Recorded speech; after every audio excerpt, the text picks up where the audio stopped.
docteur il va vraiment se mettre entre les mains de Dieu pour vraiment l'activité, notre rôle de prier toute la vie, pour prendre le film de la gloire vraiment.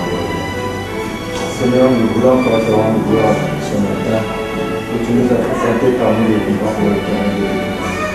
Tu as mis le ministère en nous pour l'éternel de l'Église, de penser seulement dans la personne.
C'est bien, mais ça, il va les offrir à nous.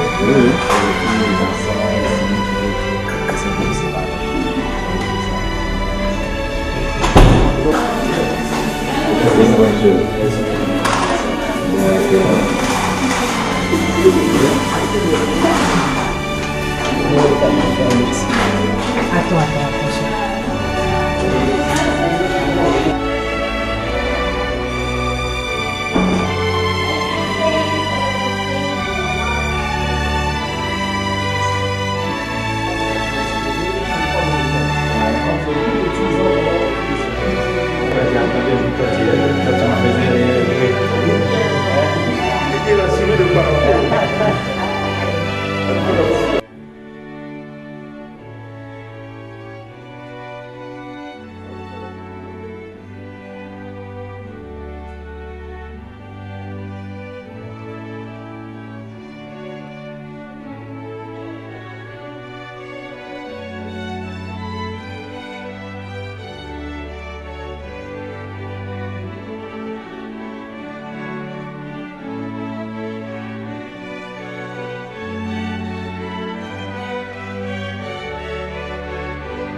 village Mwana, ici nous disons qu'il existe pour susciter un espoir sur un avenir, un enfant à la fois.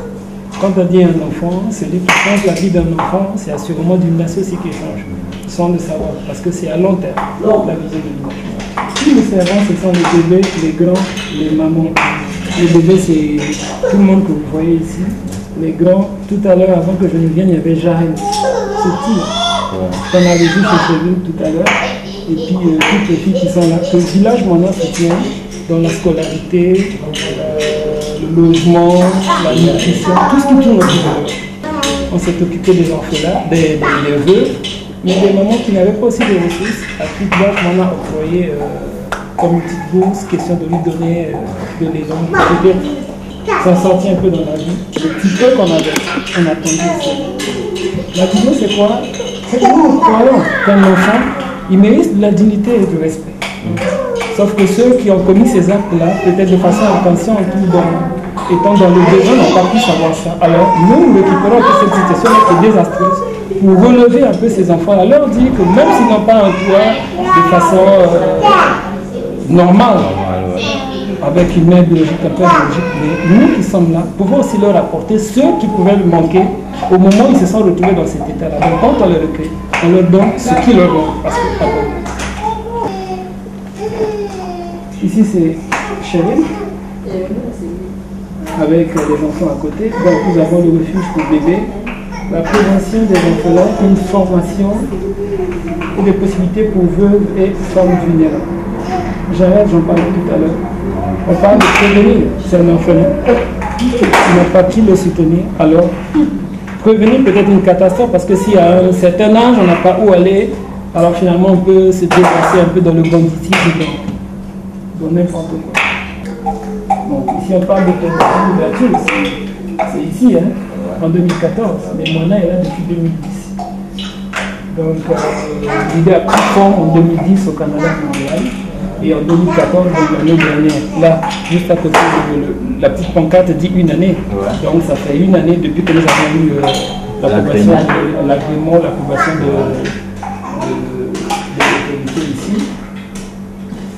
Nous avons dit près de 20 bébés secourus depuis l'ouverture, en ratio de 4 enfants par minute. Bon. On a avoisiné à peine, hein, mais pas plus tard qu'un mois et demi, 2 mois, on a reçu une famille de 3 enfants. 22 élèves inscrits à l'école, les frais scolaires, de substances payées, les vies changées à venir combien? Dans les 22, c'est tout le monde qui est passé ici. Il y a de ceux-là qui n'y sont plus. Mais vraiment, c'est 22 élèves formation. Et encore plus, donc tout le ramassis, ça fait 22. Et ici, on a donné juste un petit détail pour l'année dernière. On dit que dans l'année, donc, l'année dernière, nous avons aidé 12 veuves et femmes vulnérables, fourni 9 nouvelles maisons à l'année. Non, ou des nécessités vitales, 9 nouvelles maisons. Donc, quelqu'un, par exemple, qui était dans une maison pas assez décente, pas assez commode, avec tout ce que nous connaissons, quand il y a une pluie, c'est la catastrophe à côté. Quand on a perdu un parent, on ne peut pas subvenir aux besoins de la famille, on ne peut pas payer une maison assez décente. Alors là, on a aidé certaines personnes à quitter un peu ces conditions-là pour les mettre juste à côté. Qui a fondé Mwana, c'est Chérie Lambert, les enfants. Et toute la famille. Toute la famille. Ils ont quitté le Canada pour le Congo. Nous sommes une association des jeunes, mais d'abord chrétiens, parce qu'au départ, c'est l'accomplissement de la parole de Dieu, qui nous a amené en fait à créer donc l'association. Comme toujours, c'est une personne qui a eu la vision. Donc, je ne sais pas, vous connaissez certainement notre président, Karil Sisto Bonoko. C'est lui qui a eu donc la pensée et a partagé à tout le monde. Étant tous chrétiens, on s'est dit, étant donné que Dieu nous demande de visiter les veuves, les orphelins dans leurs afflictions, voilà une opportunité pour s'attirer encore des faveurs, sinon des grâces de Dieu. Donc c'est là où on est. Et notre mission, c'est aussi donc aider les centres à la mesure du possible, donc par la grâce que Dieu nous accorde, aider les centres et aussi permettre à ce que ces centres-là soient connus aux autres pour permettre aussi, parce que on est dans un monde où parfois ce genre les gens ne s'y intéressent pas trop. Et nous voulons être un peu ceux-là qui aident donc ces centres-là à les faire connaître mieux, de telle sorte que si chacun pouvait amener quelque chose pour essayer de résoudre un peu les problèmes des enfants, mais au finish, je crois que c'est les enfants seront contents et Dieu aussi sera content. On est nombreux, mais ça c'est juste un échantillon. Oui. Merci, c'est gentil de venir. J'ai pensé à nous. Merci beaucoup. Ce que vous voyez ici, c'est ce que Dieu nous a donné. Et dans le lot, il y a aussi des habits. Et ces habits-là, c'est important que vous le sachiez parce que c'est un partenariat avec une association aussi, mais qui est basée en Angleterre, Hand Together. Voilà, donc c'est eux qui nous ont envoyé une partie ces habits-là et on a pensé qu'ici, là, étant pour les petits enfants aussi, on a fait une sélection pour les apporter aussi.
Merci encore l'Éternel pour le reste de cette journée, Seigneur, pour toute notre activité, Seigneur, que nous avons accomplie, Seigneur.